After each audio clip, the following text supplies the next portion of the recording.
السلام عليكم ورحمة الله وبركاته. اليوم معنا جهاز شاومي بوكو اكس 3 برو. طبعا هذا الجهاز يحمل معالج 850.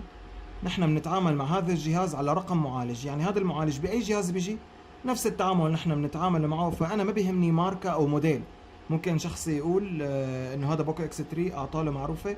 اليوم نحن جاي لكم بعطل جديد، بما انه طرحنا امبارح اخر تحديث للاداة، فضفنا نمط جديد من تحديد الاعطال اللي هو الاوتو ريستارت.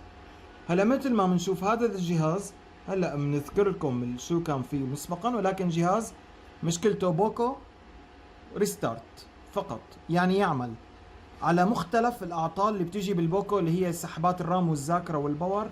لا، هذا الجهاز يعمل بشكل كامل ومتكامل ولكن لا يقلع. هون الطرق التقليدية ما بتقدر تكشف لك العطل إلا لتكون خبير ما بين أمور كثيرة. مثل ما أننا شايفين الجهاز بوكو واقف على الشعر. طيب، هلا ممكن يخطر ببال أي فني مسببات شائعة وعديدة لهذا العطل، ويقول لك هذا الجهاز مشهور بأعطال شائعة، فأنت ليش طالع تعمل فيديو على الأداة؟ لأرجيك التطور اللي حصل عنا بالأداة. أكيد جهاز بوكو أنا ما بيهمني الاسم، أنا بيهمني المعالج اللي أنا بتعامل معه. طيب، رح نشوف مع بعض. أول فكرة ممكن تخطر لبال أي فني يقول لك إنه في خلل بالمقاومات الخاصة بالبطارية. فعلا نحن قمنا بالفحص العيني لنجد أن المقاومات تم إزالتها وعمل قصرة مكانها.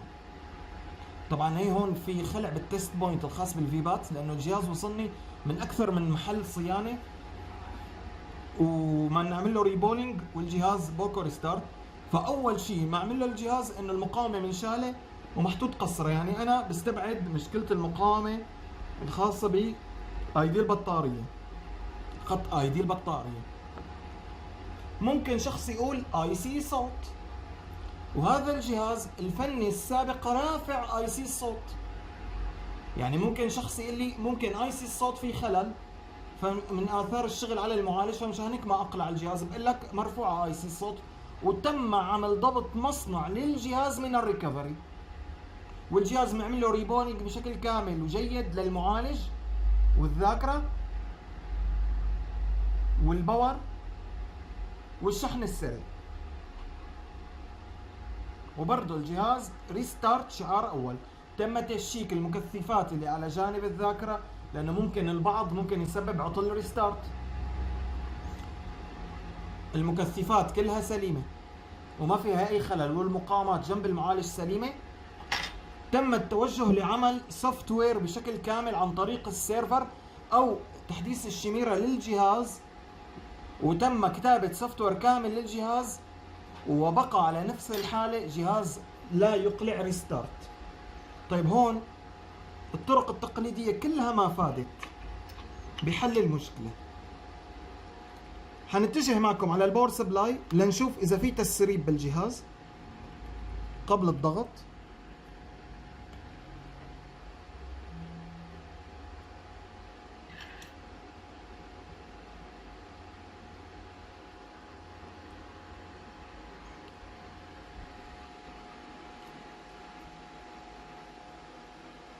ما في اي سحب، صور هون لو سمحت. ما في اي سحب على الباور سبلاي، يعني ما في شورت قبل التشغيل. فالجهاز حالته وتمت كتابة سوفت وير كامل له. رح نضغط رفع الصوت مع الباور، الجهاز بيدخل على وضع الريكفري وبياخد فلاشة او تي اي كاملة وبرضه ما بيقلع.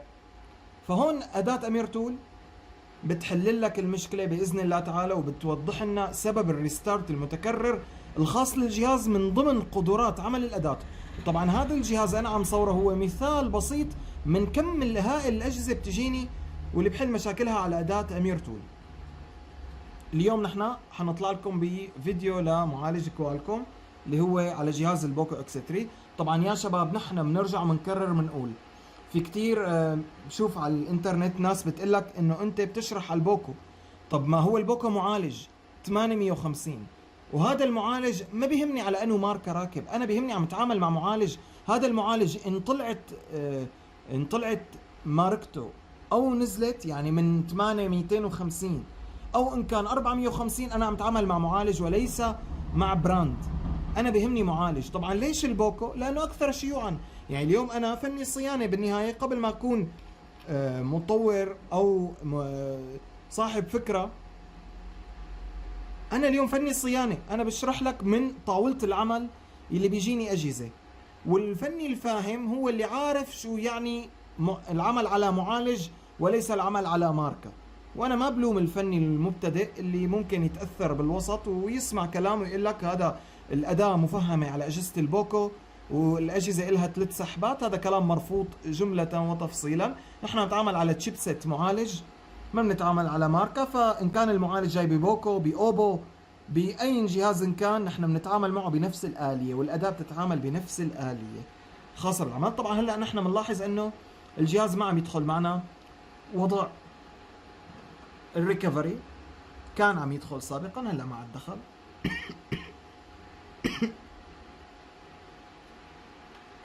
حنفصل البطاريه ونرجع نوصل البطاريه مره ثانيه لنأكد بس اخر مره بعدم دخول الجهاز على وضع الريكفري، يعني تأكد احتمال يكون انا مو ضاغط على البورد بشكل صحيح فما دخل.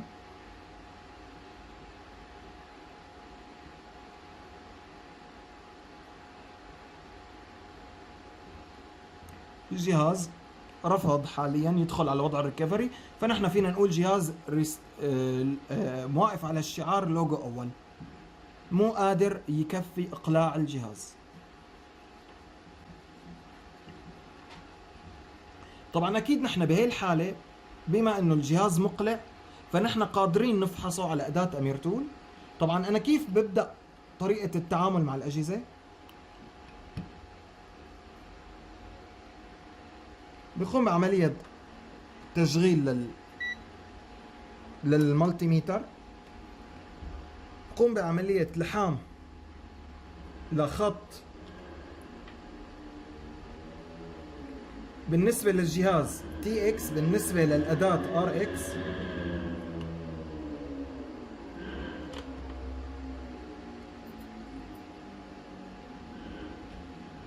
هذا الخط بالنسبة للجهاز هو تي اكس. بالنسبة لنا للأداة ار اكس بنربط التي اكس على ار اكس الأداة. تي اكس هون هو ار اكس بالنسبة للأداة، والأرضي بنربطهم مع بعض وبنتجه للأداة لنقوم بعملية الفحص. طبعا قبل عملية الفحص نحن بنتأكد من خروج الفولت الصحيح الخاص لعملية الفحص عن طريق وضع بربات الملتيميتر.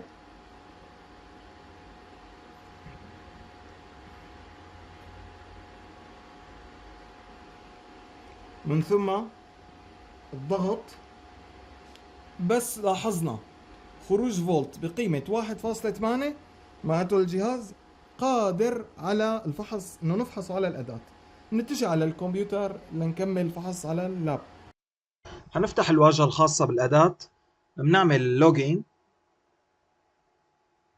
تفتح معنا الواجهة الرئيسية الخاصة بالأداة. طبعا في عنا خانة التستينج بندخل عليها، بعدين بنختار من الكونكشن سيتنجز، بنختار في عنا وضعين للفحص، كوالكوم ميثود 1 وعنا كوالكوم اي دي ال ميثود 2. طبعا نحن هذا الجهاز بما انه شغال فنحن ممكن نفحص على الكوالكوم ميثود 1. طبعا مثل ما اننا شايفين نحن فينا نفحص بالخيار الاي دي ال عن طريق اختيار موديل بوكو، بعدها بوكو اكس 3 برو واختيار الخيار مناسب، او عن طريق الكوالكوم ميثود 1. في عنا خيارات المتوفرة عن طريق هذا الخيار اللي هو الجنرال تيست. طبعا هون نحن طريقة الاستخدام الصحيحة بعد ما نلحم الخطوط نضغط باور مطولا لمدة 20 ثانية. مثل ما بنلاحظ عداد الكيلو طلع على 12 كيلو. نحن بنضل ضاغطين ضغطة مطولة لمدة 20 ل 30 ثانية مو أكثر. طبعا هون بعت الداتا للسيرفر وهون اجانا الرد.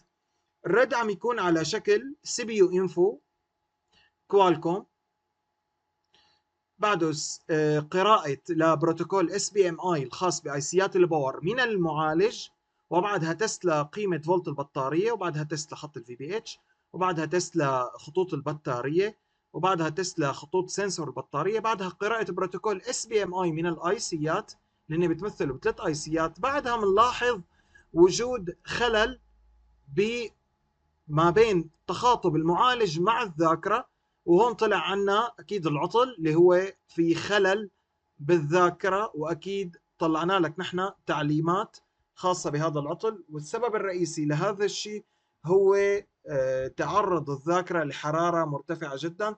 طبعا إن شاء الله رح نكفي معكم بعد بهي المرحلة. بعد ما فحصنا الجهاز على الأداة وتبين العطل في خلل بالذاكرة، قمت برفع الذاكرة عن البورد وقست الممانعات. سليمة الممانعات ما بين الذاكرة والمعالج كخطوط تخاطب، معناته المشكلة بالذاكرة نفسها في فصل داخلي ضمنها. هلا رح نوصل على الايزي جي تاج ونوافيكم بتكملة العمل. بعد ما وصلنا الذاكرة على الايزي جي تاج وعملنا ايدنتيفاي، مثل ما بنلاحظ مع بعض الذاكرة ما عم تستجيب على بوكس الايزي جي تاج. طبعا في تركاية انه بنضل نضغط على زرار الايدنتيفاي تقرأ معنا لمرة واحدة. بهي المرة فورا بنعمل ريسيت للذاكرة لنقدر نعيد ضبطها. مثل ما بنلاحظ مع بعضنا بتضغط كونكت لتقرأ لمرة واحدة معك. هذا سر من اسرارها، لا تفكها وتحطها عن الادابتر. بعدها نحن بنقوم بعملية رايت لملف ريسيت الخاص بالذاكرة، وبعد ملف الريسيت بنكتب ملف الكونفيج اللي هو بيقسم لك اللونات. وبعد تقسيم ملفات اللونات نتجه للامور البرمجيه الخاصه بالبرمجه. ولهون بتكون اداه امير تول ادت وظيفتها كاداه فحص للاجهزه واداه فحص لاعطال الريستارت. وطبعا الجهاز هذا تفلش سيرفر وما كفى عملية تفليش. طب ممكن شخص يسألني ليش الجهاز تفلش سيرفر وما أقلع؟ بكل بساطة لأنه الأجهزة لما تتفلش سيرفر بتفلش فيها كل القطاعات من عدا قطاع يدعى باللون 5، اللي هو قطاع فيه ملفات السكيورتي والموديم. وهذا القطاع بيكون أصلا بفلاشة الاكس ام ال لا يمكن تفليشه، فبياخد سوفت وير كامل وما بيقلع الجهاز. الحل حصرا على الايزي جي تاج وهو عملية ريسيت للذاكرة. وهون أداة أمير تول بتكون تمت وظيفتها كأداة فحص وتحديد أعطال واختصار لوقت الصيانة بغض النظر عن نوع الجهاز وماركته. نحن نتعامل على معالجات. والسلام عليكم ورحمة الله وبركاته.